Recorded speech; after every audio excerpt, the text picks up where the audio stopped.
see this as a fair burden sharing among nations. We accept this as a kind of a burden that we are responsible for.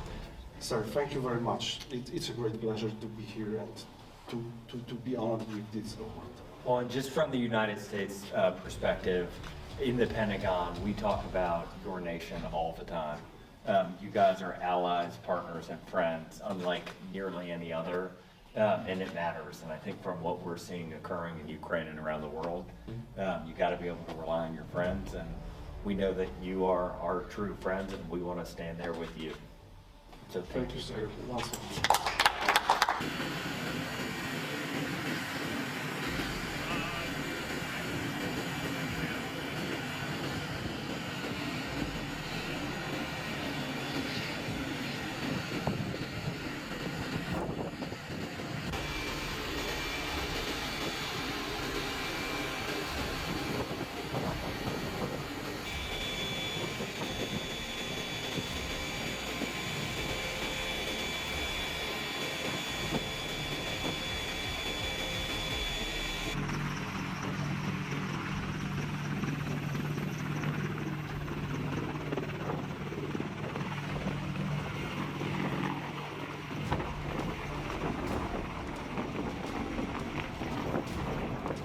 Land forces, Navy, Air forces, Special forces, and operational.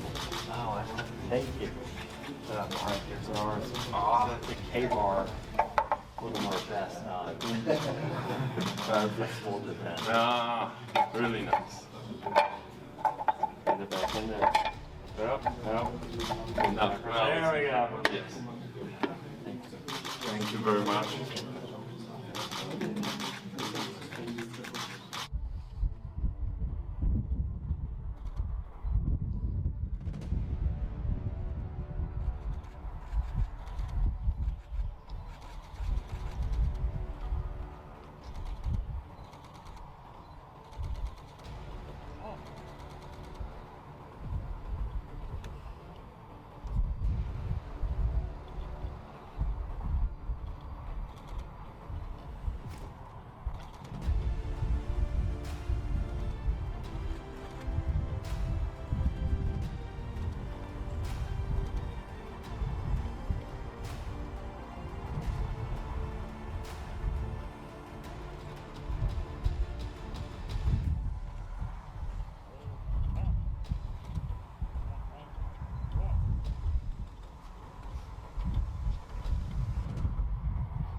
Everything that award represents: innovation, shared investment, and a commitment to the endurance of our common mission.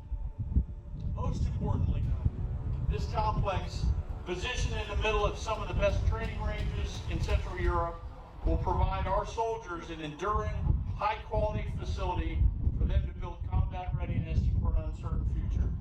It's that combat readiness here in Central Europe that assures our allies of our lasting commitment to NATO and deters our adversaries. Task Force Iron is proud to serve alongside our Polish allies. We are proud to be a part of this historic partnership, and we are proud to call Glebokie our home. Iron Soldiers, victory starts here. Wielce Szanowni Państwo, Panie Sekretarzu, wielce Szanowni Panowie Generałowie, żołnierze Wojska Polskiego, żołnierze Armii Stanów Zjednoczonych. Widzicie te dwie wspaniałe flagi.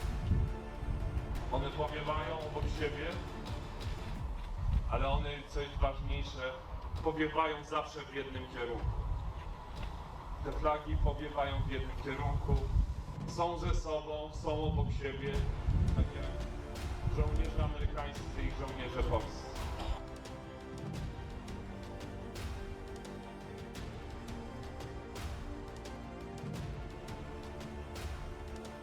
All right. I'm Charles Abernathy, Sergeant with 213 Cav B Troop, 1st Platoon, I'm the senior pilot for the Skydia system in my platoon. So this is a quadcopter system, meaning that it has 4 blades. It has a singular antenna, singular one-band antenna, with a omnidirectional camera, which can be adjusted in flight, up, down, left, right. We also have a static camera mounted on each of the end of the these booms here by the motors, as well as one on the top and the bottom. This system is capable of flying out about 2,500 meters out, 2,500 meters up, with a max flight time of around 30 minutes, weather dependent. One of the more fun features in this system is we have the ability to switch from thermal imaging with a black hot, white hot to a colored system which is called Iron Bow. It's very, very useful within combat situations. Allows us to distinguish if it's fresh tracks, if we're following a vehicle, or attempting to find, you know, the movement patterns of enemy in the area, or if we're just looking around in thick brush. It allows us to differentiate between the trees themselves that in the sun, or a person moving around undercover. So really true, it's a really fun system to fly. Love working with it. We have a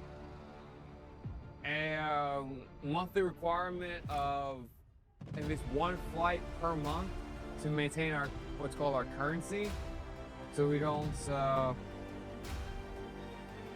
we don't get grounded during lulls between flights or between missions. So it's an instrument system that's gonna allow us to get eyes on the enemy rapidly and without putting ourselves in danger.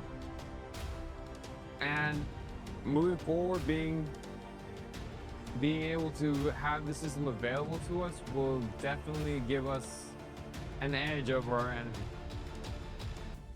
So yeah, it's going to be a very crucial piece of equipment. Today we're getting ready to send up drones for a flight when the Secretary of the Army shows up for a demonstration of my unit, 213 Cavalry, capabilities, what we were able to do. Today I'm just spotting targets and generally just flying around and putting on a little bit of a show while our tankers and Bradley crewmen move off the Secretary of the Army and through the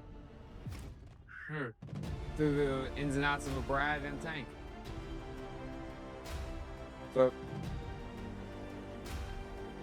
it just gives an added layer of, okay, is that the target or is that just someone else or something else?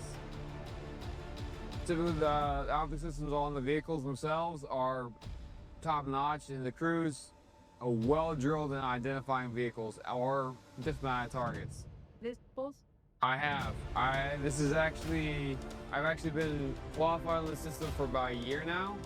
I was able to take the system out to the National Training Center at Fort Irwin, California, and I was able to get a couple good flights in, and I was able to employ it there, as well as a company level training beforehand at my home duty station at Fort Bliss.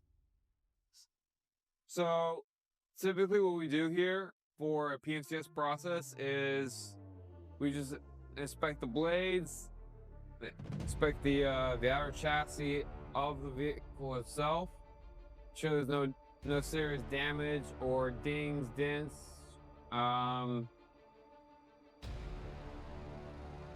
Or scraps and scrapes that could affect it. We also inspect these cameras here.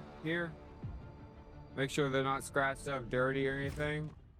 Outside of that, we have to crank the system up and fly it and make sure that it responds to all controls properly. Moving forward, back, left, right, spin, and rise in elevation and lower. So it's not a lengthy process, but it is one that needs to be done regularly.